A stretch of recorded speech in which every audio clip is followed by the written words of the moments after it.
السلام عليكم ورحمة الله تعالى وبركاته. دمان أصحاب تقاليقة جنال كداوني سيما سيمبل إيمان أنا كنا وفاضل بشير مرة أصحاب تقاليقة هديت أمرك كور رسوا جنال كان صدور استكتب لي سبسكرايب صار لايك دع كسي وحي فكرة هنا هوس نقول يبدأين على إن أصحاب تقاليقة وما سنتين لما أنتي نول بقى جوكتين سيدا قرب بدنا يجو حرتين إن رونا هانتي ما أنتو حال كان أصوف ريستي إن كلية مهد علمتينا كوس waxay channelkeena uu hit gareeyay ama uu madaxa la galay kunkii ugu horeysay daraad waa idin sheegay markaan soo fariistay 100 subscribe uu noqdaan dhahay asxaabta dad badan ay la yaabana oo dhahay 100 subscribe ma sheegay camal marka asxaabta qaaliga ah maanta waxa halkaan u soo fariistay inaan kun subscribe channelkii hit gareeyay oo madaxa ku dhuftay waxaan ku dhahay asxaabta qaaliga waa maasantiin dhamaantiin waxaan ku dhahay sida quruxda badan sida aad mar walba commentiyada quruxda badan dad badan comment qurux badan isoo qoro oo aad iyo aad run ahaantii halkaan uga mahad celinayo oo dartood halkaan u soo fariistay inaan u mahad celiyo galabka asxaabta qaaliga ah run ahaantii dad badan waxa ka maqli jiray YouTube markaa soo gashid waxa waa dad badan oo caqabadaha la kulmay inkastoo caqabadaha iska dhiman yihiin qaarkood wali aniga hadda arkin ilaahay waxaan ka baryaa horta ilaahay inuu ii fududeeyo laakiin wali ma arkin qof inta channelkayga wali hadda hagaajiyay qof wax ii soo qoray ama wax xumaan ah ama at least wax markaas moral iga dhigo asxaabta qaaliga ah dartaan ma rajeenayo inaan arko insha Allah wax walba ka imaatay caqabad walbana diyaar u tahay maanta waxaan rabaa asxaabta qaaliga ina halkaan dhamaantiin idinka dhaho waa maasantiin run ahaantii yani YouTube marka sameynaysid at least waxyaalo badan ay isweydiinaysaa subscribe ku filmeel doonta yaa ku daawan doono waxa soo dhigtid dadka maqancin doona ma noqon doona wax gadmaay iyo waxaan gadmeenin waxyaalo badan ay isweydiinaysaa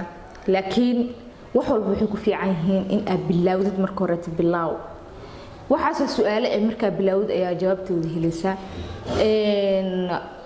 asxaab kale soo weydiisay su'aalo badan ay soo weydiinayeen waxa ka mid ah su'aal ay soo weydiinaysay gabar abaaye oo igu dhahday yani maxay tahay sababta ay YouTube u sameysatay Faadumo dad badan ay weydiinayeen su'aashaas oo soo noqnoqotay waxaan rabaa asxaabta qaaliga ah sababta ay YouTube u soo galay xitaa horta qofka bini'aadamka waxa fiican wax markuu sameeynayo sababta uu sameeynayo inuu yaqaano qofka waxaas uu iska sameeyo wax soconayo ma waxa la rabaa target and goals oo aad u soo gashay in ay leedahay YouTube waxa uu soo galay waxay ahayd in aan soo bandhigo waxyaalo qurux badan in aan soo bandhigo xirfad aniga aan aqaano in aan qof sideedoo kale ama aqoonin uga faa'iideeyo waxa u soo galay waxay tahay in vlogs qurux badan iyo meelo qurux badan iyo meelaha ku noolahay families iyo wax walba ay la wadaago waxa u soo galay xitaa only positive in channelkayga ka baxo wax negative ah oo dhan aan soo galin channelkayga waxa u soo galay media waa ogtiin waa iska dhib badan tahay waxyaalo badan la kulmaysaa caqabado badan la kulmaysaa sababta aad media u soo galay waxay ahayd just ina idinka wax qurux badan idin la wadaago oo aad daawatiin just haniga qosliyo ama wax xirfad oo aan aqaan oo idin soo bandhiga ha ahaato run ahaantii wali isku ma dayna xirfado soo bandhigo laakiin insha Allah waa ku tala jiraa waa qorsheenaya xirfado badan aan rabaa inaan soo bandhigo oo run ahaantii aniga aan aqaano oo aan rabo inaan halka idin kugu soo gudbiyo waxaan rabaa inaan sidoo kale lifestyle-ka waxaan ka aqaano run ahaantii ila wadaagtii idinka ay idin la wadaago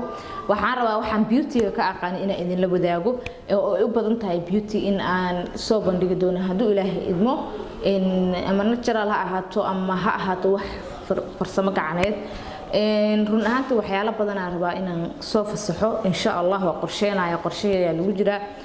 hadda kaliya waa bilow muuqaaladan waxa waaye bilow waa hordhac waaye channelka inuu subscribe-kiisa soo kaco at least views-kiisa u kaco kadib dadaal badan insha Allah aan ku bixin doono inaan xirfadahaas iyo sometimes comedy ina idinka qosleen at least waa isku day doonaa inkastoo aad qosolka ugu fiicanahay laakiin waa isku day doonaa waxyaalo badan aad ku qososhiin ina idin keeno asxaabta qaaliga ah waa maasantiin dhamaantiin inta barnaamijka xoogo kulmi doono intaas ayaan ku soo xirayaa mar hadalka ina idin kugu badiyo please data marka kugu horeysa channelka imaatid si aad waxyaalaha u soo sheegay aad uga faa'iidid run ahaantii iguma qasaari doontid subscribe channelka like saar comment saar wixii fikir ah ama comment saar waa iga dhahe wixii fikir ahna commentiga noogu reeb wabilaahi tawfiiq